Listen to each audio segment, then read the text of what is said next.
চোখ ফেরাতে পারিনি। মানে মনে হয়েছে যে 5 মিনিট যদি মিস করে ফেলি বা 1 মিনিট মিস করে ফেলি, মনে হয় যে অনেক বড় কিছু মিস করে ফেললাম।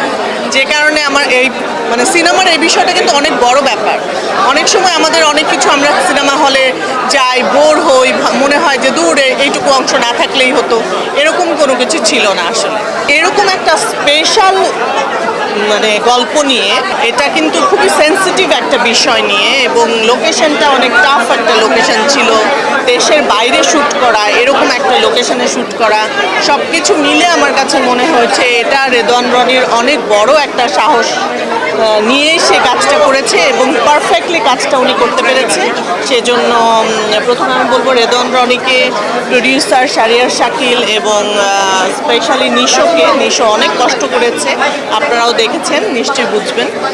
তো সব কিছু মিলে দুর্দান্ত একটি কাজ আমার কাছে মনে হচ্ছে। এই যে সিনেমাটা আমরা দেখছি, এটাই তো অনেক বড় পরিবর্তন আমার কাছে মনে হয়। কারণ হচ্ছে এরকম একটা গল্প নিয়ে সিনেমা করার সাহস করছে ডিরেক্টররা বা প্রডিউসাররা, এবং দর্শকরা সেটা হুমড়ি খেয়ে দেখছে। মানে এটা যদি দর্শকরা রিজেক্ট করতো তাহলে আমরা মনে করতাম যে না, আসলে কিছু হয়নি। এবং এই সিনেমাটা যে দর্শক দেখছে এবং পছন্দ করছে, এটাই তো অনেক বড় একটা ব্যাপার। যে তখনই আমরা বলতে পারি যে আমাদের রুচি চেঞ্জ হচ্ছে, দর্শকের রুচি আমরা চেঞ্জ করতে পারছি।